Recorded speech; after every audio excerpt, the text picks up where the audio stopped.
All right, guys. Well, welcome to the first ever, I'm calling it the first ever panel on TCRs. The TCR of the four people up here decided. That was absolutely correct. So for those who don't know what TCRs are, and then we'll get to introductions, it's basically a list that's done in a distributed way that has some type of incentive to it. So we're going to talk a lot about lists. There's a lot of applicability to these things. We're going to try to talk about some very specifics as well, and how you can use them and leverage them. My name is David Turner. I'm the head of product at Poet, the decentralized protocol for content attribution, discovery, and monetization. And then Yin. Hi everyone, I'm Yin, and I'm the CEO and founder of Dirt Protocol. Dirt is a protocol to allow anyone to build a TCR, or a token curated registry. So Dirt itself is not a TCR, but we create a mechanism so that if you want to start a TCR for different verticals, Dirt is the way to do that. My background is previously studied computer science at Stanford, dropped out to do my first company. We got acquired by Microsoft and was there for a few years running mobile and AI products, and then started working on Dirt. Hello, everybody. My name is Felipe. I'm from Brazil, and I'm the project lead at Paratii, which is basically a protocol for curating videos and monetizing videos and making playlists of videos in a way that has incentives to it so that we can reward good creators and good curators as well. We're based in Brazil, of course, but have a team that's distributed around the globe. There are some people here in the US too, and there are even some testnet applications on top of our protocol that can be tried out there. The thesis, I guess, that's shared between all of us, or among all of us, is that distributed curation can help us solve some issues of attention allocation in the web today. And the hypotheses are that there are thousands of applications, some of which we will have the pleasure to talk about here today.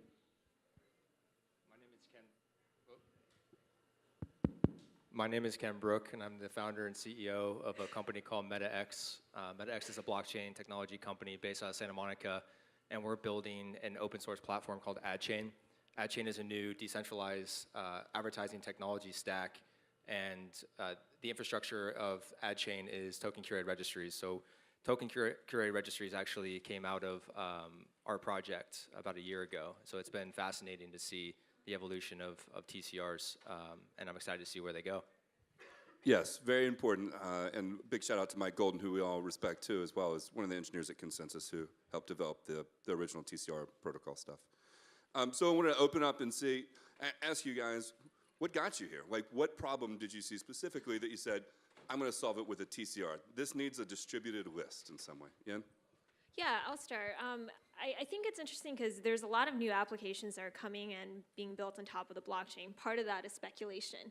But I think one of the parts that's being missed is that there's actually a really high cost to building a decentralized app, because you're effectively sacrificing throughput for censorship resistance. And you really have to ask the question of, why does this app to be decentralized? And we wanted to build Dirt because we think there's categories of lists that really benefit from decentralization. And those buckets are, one, you can't trust a central curator. The area that we're starting with in Dirt is actually curating trust information about the cryptocurrency space. Because today, cryptocurrencies are an unregulated market. There's a really high incentive for a central player to spread misinformation, to manipulate data. So if you can't trust a central player, then having a list and a mechanism through a TCR that anyone can participate in and curate is a better approach. Yeah. On our side, the thing that got me particularly excited about this was basically seeing a lot of applications flourish in this space, in the intersection of blockchain and media, and to realize the need for these applications to have sources of truth and for moderating content and curating content, so that you don't run the risk, or at least you diminish a lot the risk of just spinning out a semi-decentralized application and then showing all sorts of content that you wouldn't like to show, or that would get you into trouble. So that's like the easiest case, I think, to grasp, like direct, objective moderation. But when it comes to surfacing good content is where the interesting stuff lies, I guess. So I, for instance, would love to just give away a little share of what Facebook or YouTube takes from me to the guys that are able to provide me with the best lists of movies for me to watch in the weekend, or with the best ratings for me to make sure that the movies my kids are watching are actually proper for them, and so on. And I definitely want to talk about how some of these large conglomerate people are going to get disrupted by TCRs? Because I think that's super important. Yeah, I think Facebook could use a TCR Facebook's right the about big now. one. And so our background is in ad tech, and we were actually initially, about 3 years ago, trying to design a mechanism to solve a lot of the problems we were facing with our own startup, which was a video trading platform. And so we got into Ethereum, and we realized, hey, we can actually program these smart contracts and start to address some of these fundamental issues that we're experiencing as a company, in this unregulated ad tech space. And so through just iteration, we kind of released this generalized code base. And another shout out to Mike Golden from Consensus, who saw this new primitive kind of emerge from our project, and later on published the V1 paper on token curated registries, which has been referenced by a lot of the people in the crypto space. And so we looked at ad token, which is our native token to the ad chain system, as a mechanism for self-governance and self-regulation, where at its core, it's token-weighted voting, and you can actually vote on the parameters that regulate the ad chain protocol. And so we wanted to be completely decentralized and market-driven, and this was our design from the beginning, and we're taking this unique approach to solve a lot of problems in digital advertising. That's awesome. Thank you. And one of the things that we've talked about there's a TCR community. There's a whole group of people who are incredibly fanatical about TCRs. It's kind of a weird thing, to be honest. But one of those things that we're having a really hard problem with right now is getting the network started, right? You've got a completely decentralized list. The list, anyone could submit whatever they want to this list. People will vote on it, but at the very beginning, at the infancy, the bootstrapping, the seeding of that network, it's incredibly difficult. Ken, you guys are the first people to actually launch a TCR in the public on the main net. What have you seen so far? And then maybe we'll talk a little bit more about the theoretical stuff that we expected to happen that didn't necessarily happen. Right, and so what we've seen is really not as much global adoption as we would hope for. And we now understand the reasons why we're experiencing slow adoption, and there's actually quite a few reasons which we can get into. But at its core, the reason is the incentive model isn't complete just yet. So the TCR, as we see it, is just the infrastructure, and we talked about this before we came up on our panel. The TCR is really the infrastructure of the ad chain tech stack, and so we're building now on top of the ad chain registries, where we have a decentralized ad server that will decision off of this registry, and at that point, we'll be facilitating real advertising campaigns. And so when we start to see that deal flow, when we see real advertiser dollars and brand dollars being spent in the ad chain protocol, there's a really strong incentive for publishers to want to join this registry. And then the curation process is ongoing. And so you could design the mechanism and you can design the incentives, but only until you go live and observe the behavior do you start to see where you can build on top of this system to provide the right incentives so that you see organic adoption. Yeah, I want to jump in and say, I think what's different from this panel, especially because you guys have actually launched, is that on this panel we're building applications and have idea for how the protocol is going to be used. Because at the end of the day, a TCR is just a tool. A tool is not a company and it is not a product. You need to build something on top of that tool. I think the idea that you can launch a protocol and expect users to come doesn't really work. We can theorize and argue about what is the best set of parameters for our TCRs, how many tokens do you need to stake, to write, to challenge, and all of that. But that is just us discussing amongst ourselves, and we won't know if any of those assumptions are actually true until you launch and see how users are using the network. Yeah, we just view our project as a social experiment. And we've always They all are. They're all experiments. And then we publish our findings because we're observing everything now, and there needs to be a lot of development on top of the TCR before we start to see the incentives really align and get the traction we need. Yeah. Piggybacking on that, I'd say that there's a general need, or maybe a general call, for everyone in this space to be careful not to over-engineer stuff and actually make sure to put stuff out there and iterate on stuff that's live. And now we are able to see some issues that are happening on the live ad chain registry. We can incorporate some changes in our protocols to help solve that and so on. So it's really important that we keep pushing stuff and, of course, theorizing and designing new patterns, but getting empirical data out there, because until we do so, we're talking about hypotheses, not theses themselves. It's also tough to iterate, though, once you're live on the mainnet. Yes. how tough is it? Like, it seems It's incredibly easier difficult. for the others who aren't on the mainnet yet to iterate. So we wanted to keep our protocol flexible, so the parameters that enforce the protocol are actually votable. And so a token holder in the ad chain system can vote on the protocol and how the protocol works. And so we want to be able to build on top of this, but again, we don't know how this is really going to all play out. And so we're making a big bet on TCRs because we're building our entire system on top of it. One of the things that we talked about a little bit too before, and this kind of gets into maybe a little bit about governance and how TCRs can influence governance and governance influence TCRs. But what is the killer app of this thing? We're just creating lists. We talked about it a little bit here. It's the application that matters, right? But maybe a little bit more specifics about where you see some of this disruption from, or a list that could be created, or things that the generic people or the generic audience might be concerned with, saying, hey, I see a TCR in this world having this applicability and this type of value. I don't know, maybe Felipe, I know you're doing the video thing right now. Huge space. What do you think? I guess, like we were talking with Yin before, there's a lot of potential in places or applications where a community could actually benefit from taking the control over votes or decisions, whether to rank content one way or the other. To go to a very practical example, and it might sound a little bit far off, but if we have a little imagination, we can think of it.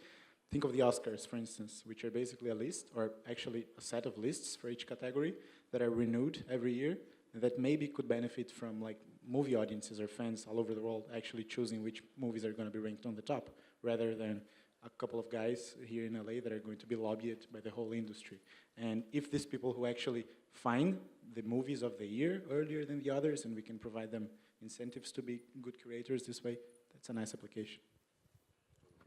Yeah, I think some of the other early use cases that would be relevant for this audience is we think that curating trust information about the cryptocurrency space is actually really pivotal. If you want to participate in an initial coin offering, there are ICOs that claim to have investors and advisors as part of their project who aren't actually affiliated. When people are applying for a job, they claim to be an alumni of a college that they may not actually be affiliated with. People speaking at this conference, I'm sure that if we were to Google it, there are people who say they're a speaker at this conference who may not actually be a speaker at a conference. These are all types of information that today we rely on a centralized source to curate, and people can make claims, but there's no easy way for someone who's reviewing that information to validate it. And I think that could be one of the early use cases of a TCR. I think some examples that we can look at where a TCR could be useful is any centralized platform that has a lot of value. Facebook, for example, and Yelp, for example, is valuable because of the community that uses these free tools. So it's free to create an account on Yelp and review a local business, but the incentive mechanism is fundamentally broken. And so I think TCRs are going to be used to distribute, have a fair, equitable distribution of the value that's generated from the participation within that network. And that's what we're going to see is Facebook start to, they're already looking at TCRs because you have a community of users and they're looking at how to curate this market of content for, the reasons that they need to have a sustainable, network. And so we want to provide that value, and it's great because the user controls the value at that point because they're participating, they're the one that generates that value. And that could be evenly distributed across the network. So maybe we iterate a little bit on this with Yelp. One of the hardest problems, and I think everyone's facing in the blockchain crypto space, is UX, user experience. Not necessarily the interface side of it, but just the general flow. How do I get from point A to point B to make these things happen? TCRs make this so much more complex, right? Because now there's this mechanism where the average user has to vote in this crypto economic incentive system to make this list valuable, that it could go up and down, that they have no control over. And there's a lot to take in as a general user who buys our tokens, who may not be a savvy user. Where should we look for inspiration? Like, where do we look outside of the world that we're in right now and say, you know what, that was a good idea. Maybe we can apply that here. And what have you seen so far? Now, this is a hard question. Well, so we've experienced this firsthand with our project where, it's hard to get general consumers to buy Ether, then to purchase your token, then to, go to your dApp, it prompts download MetaMask, You know, you get a MetaMask prompt anytime you want to interact with the TCR. Anytime you want to write to this list, you have to engage, you know, you have to interact with the mainnet. And so there's a lot of steps in between point A and point B. And so having I think really from our point of view right now that we're live, we're looking at, you know, optimizing the second layer of our protocol, where we're, you know, trying to reduce the number of steps it takes to go through the voting process. And so there's things that could be done early on, and then from a UI UX perspective, design it in a friendly way for the user to just go through this process and then hit the mainnet as little as possible. And so, you know, keeping that in mind as you design your TCR. Yeah, I think usability is still a huge challenge. The way we think about it is almost two parts. One is reading the data, and the second is participating in the TCR. You can read the information from the blockchain and know that it's curated by TCR, and anyone can access this data without having to actually interact with the TCR. In some ways, I think an example would be if you go to a website and say that it is certified by the Better Business Bureau as trusted. I don't actually know what the process for the Better Business Bureau is for determining if a small business is reputable, but I trust that process. So if I'm reading a list of advertisers from MetaXchain, I trust that the list is well curated, even though I may not understand all the mechanisms of how the TCR works behind the scenes. And then I think for the second part of how do you get people to contribute to a registry, how do you get people to vote? Because in order to make the list highly accurate, you need enough moderators in the network.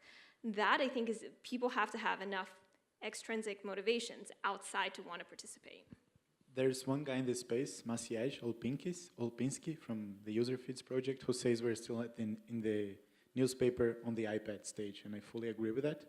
So we're still in a moment on which we're trying to replicate some old interfaces or just leverage what's done out there. The MetaMask or UX general issue is not exclusive for us here. It's an issue for the space as a whole. And I think in general, with time, we're gonna start learning where we can pay off some security in exchange for more usability. We're gonna see more web-based wallets that don't necessarily use MetaMask. We're gonna see new patterns emerge, like people signing off-chain blobs of data instead of making every transaction directly to the blockchain and so on. So yeah, I think we need some time there, and we need usage. We need people to try the AdChain registry and all the others that come along. What do you guys see that's next? Who's the next registry that's launching? I don't know the answer to this. So this proves a point, right? This is a very difficult problem. There's a lot of people trying to attack this right now, and we're looking at, with very limited sources of inspiration. This is kind of the point I was trying to prove. Poet, I'm going to interject a little bit. Poet's looking at this from a point where we're trying to get all of the content in the world onto the blockchain and have claims about it so that we can reference this information. And TCRs, we think, is incredibly important for us to be able to make use of this information. Again, the infrastructure, the tool is not as important as much as the usage of it. And right now, when we look for inspiration, we do look at the more hybrid approach of these things, right? So we're looking at how much can we move off-chain, how much do we use centralized services, and know that we're going to evolve over time. And I think that hopefully this approach works out, and I think that a lot of people are trying this approach, but I think it's super important. You're working specifically on a protocol for these things, and designing the protocols. Obviously, you guys are a little bit new to the block here, right? But what are you looking at, and again, maybe in this protocol design, how difficult has it been so far? What are the things that you're trying to take into account so that someone like Felipe can use your TCR here in the future? Yeah, for Dirt, a bit more information about how it works. It's a protocol for token curated registries, and anyone can create a TCR using Dirt.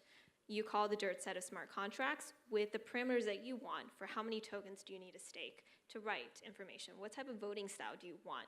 The approach that we're taking is kind of a meta bet on token curated registries. We don't know what are the set of parameters that will actually work. It could be that you want to have to stake a lot of tokens to any registry so that each writer has more skin in the game and more to lose if they're lying. Or it could be that you want to stake a small amount so then it's easier to challenge incorrect claims and there's greater velocity of voting and challenges happening. It's hard to know, I think, before you actually test all these different versions, what will be the right set of behaviors. So I think to your earlier point in designing AdChain, you want to design anything that's on the blockchain to be flexible. because once you launch it, it's very hard to upgrade. So with Dirt, our thinking has been, we will study all the writing that's out there and be influenced by great projects like those on this panel, but we have to design it in a way that's flexible so that allows us to tweak it and update over time as we see how actual users are using the network.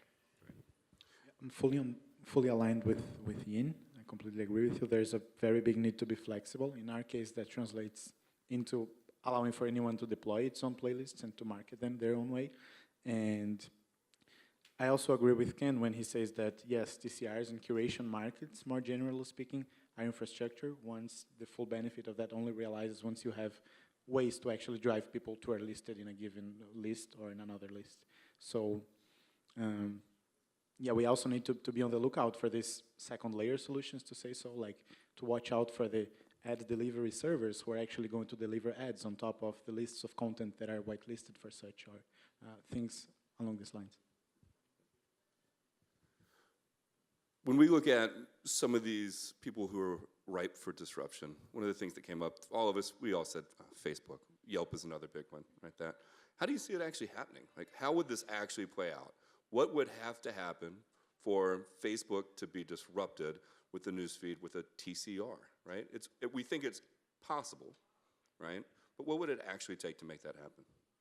I think you need to have the proper incentive, and that incentive is to prove it out in another space, showing how it works. And I think these projects today, launching TCRs, will potentially prove out the model.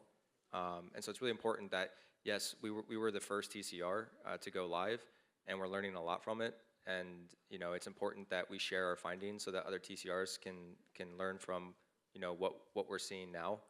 And how they might want to design or have a specific design pattern that addresses some of the issues, so that they can avoid those issues. But for us, in our use case of digital advertising, we're not trying to take on Google right now and disrupt Facebook right now. We're just showing how we can take this concept, apply it to this space, and then prove it out, and then show the value. Support it with the data, the findings, and then over time Facebook will start to implement some form of or flavor of TCR to disrupt themselves, or there'll be a new social network that's completely decentralized, and then that will ultimately disrupt Facebook. I think it's going to take a little bit of time, but it's happening so fast. So I'm just excited to see what the next couple of years has in store. Yeah, I think it's interesting, this question of how do you get from where we are today, so this world where Facebook is disrupted by the blockchain and TCRs, we're probably quite a bit far from that world. The question of where do you start is really interesting, because if we think back to Amazon, there's a reason why they first started selling books. Books are unique to the internet, where you can have an infinite bookcase. Every product is fungible. One book is the same as another book if it has the same title.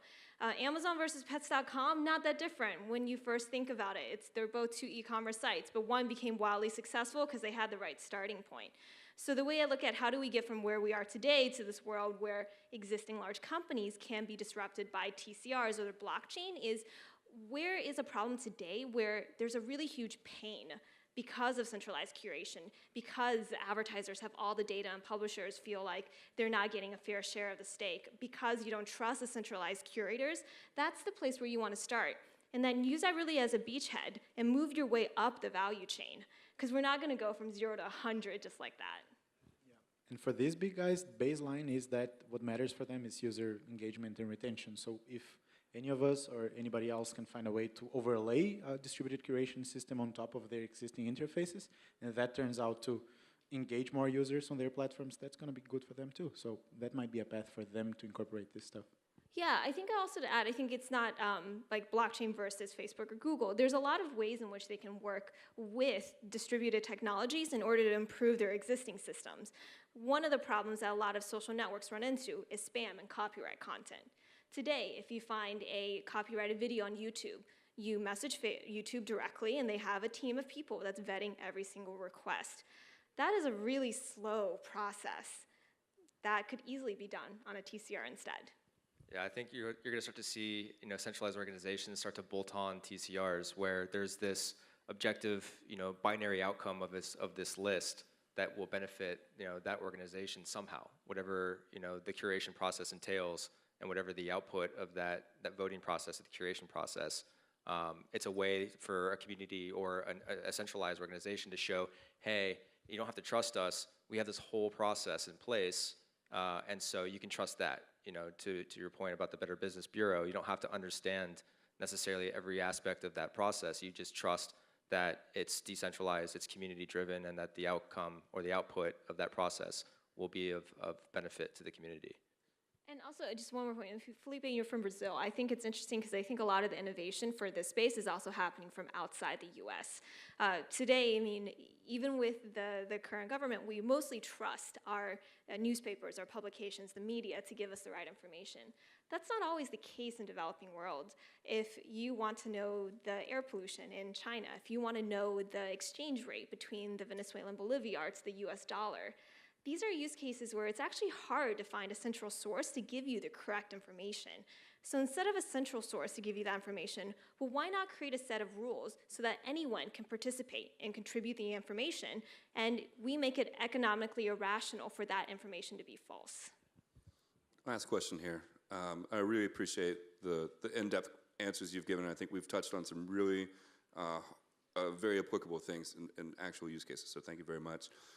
If I gave you a magic wand, what would you fix, right? What are the problems that are magically, we need to go away in order to get this adoption and help, disrupt these people? Well, I think we're trying to fix digital advertising. So if I had a wand, I'd call it AdChain, and I'd try to fix that industry. Yes, yeah, definitely.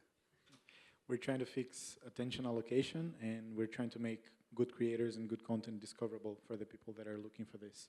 So if I can get, or if we can get to a point where not only like 3% of YouTube creators out there are earning above poor line wages, which is the stats today, but we can get that up to like 10 or 15%, that's what we want to do.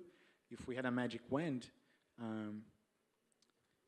I'd probably try to fix, even if it sounds counterintuitive, I think I'd go for trying to fix the misconceptions that people have about crypto and try to educate general audiences about the need for decentralization as a whole.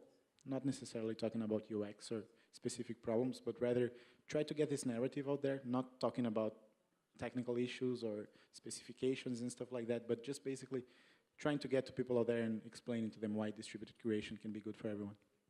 Yeah, and I think almost like piggybacking on both of your comments, it's the other part is making it easier for people to use any of the apps that are built on top of Ethereum today. I think the usability bar is extremely high, and there's a lot of innovation in this space, so I'm optimistic in the next year. It could be that the magic wand does happen. How great would that be? All right, guys, thank you so much. We're right here at the end of the time. Appreciate it. Thanks.